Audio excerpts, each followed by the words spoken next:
Hi and welcome to A World of Words Book Talks. I'm Vanessa and today I'm very excited to be discussing Royal Wedding by Meg Cabot.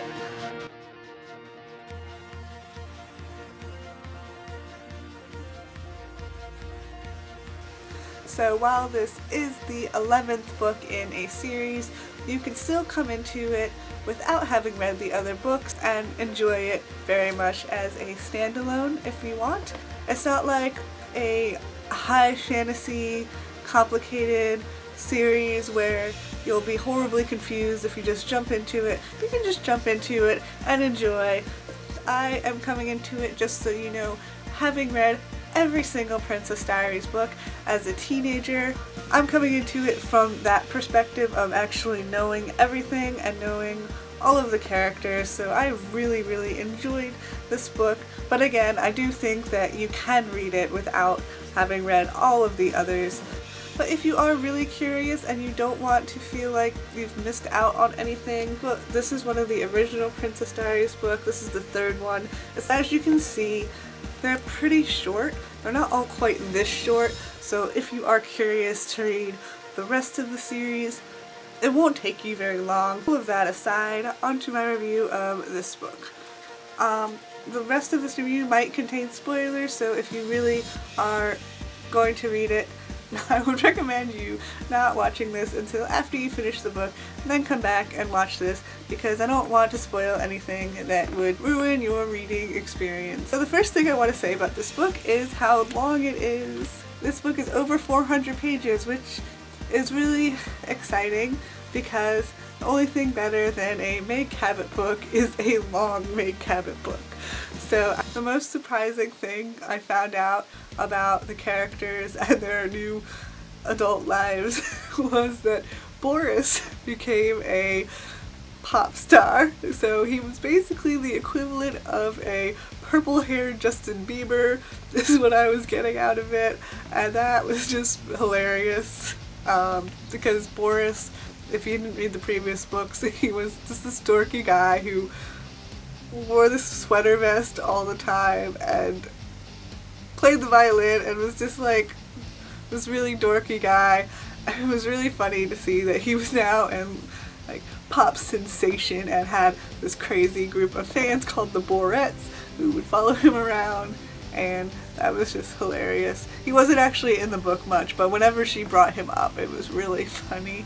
I was glad to see how much Tina was in the series. Even though Mia always said Lily was her best friend, I actually always thought Tina was more of her real best friend, because Tina has always been more supportive and understanding of Mia's situations. I feel like Lily would always make things a little bit more difficult for Mia rather than stand up for her and support her. Tina was always really supportive and nice, and I always really liked Tina as a character, so I was glad to see how much she was in this book, and she really does support Mia and just like help her through every crazy situation that Mia has to deal with.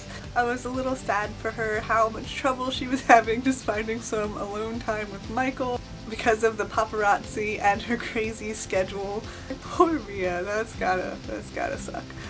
I was so happy that Mia was still with Michael all this time. It was so sweet, and the proposal scene on the beach was really cute.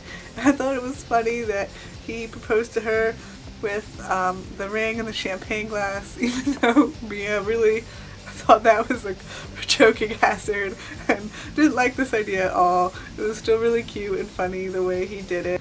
And Mia's Grand Marie never changes. She is the same overbearing woman who doesn't really support any of Mia's decisions and just kind of overrules everything. Mia said that she wanted a nacho and taco bar at her wedding. This is Mia's wedding.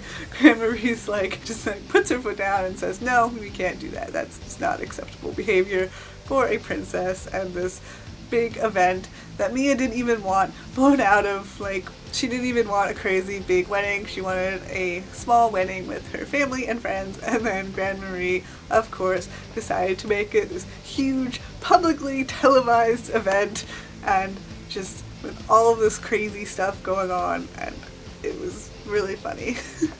And then came one of the major plot twists in this book, which was finding out that Mia actually has a half-sister named Olivia. So yeah, aside from the problems with family and press and everything and the wedding plans, the other major plot twist was about Olivia, her half-sister, who Mia really wanted to meet, but the people that her half-sister was living with wanted to take her out of the country. And she was also, of course, mad at her dad for not telling her that she had a half-sister for the last 12 years. So after the little girl's mother died, he did not step up and take care of her. I thought it was really cute when she met her little sister, and her little sister seemed so sweet and so happy, and she just likes to draw, and she's so excited to finally meet her dad. And it was shocking because she actually got along with Grandmarie, who has been butting heads with since she was barely older than Olivia. Because Olivia likes dogs and not cats seems to be the main reason why Grandmarie likes her more.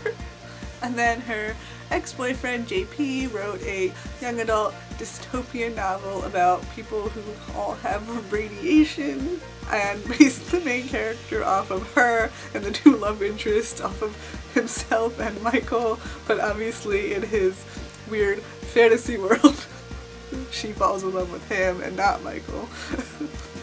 And throughout the book there was kind of this mystery about this guy called Royal Rabble, this guy who was stalking her and sending her threatening messages, and then you find out at the end that it's actually JP all along. JP is insane.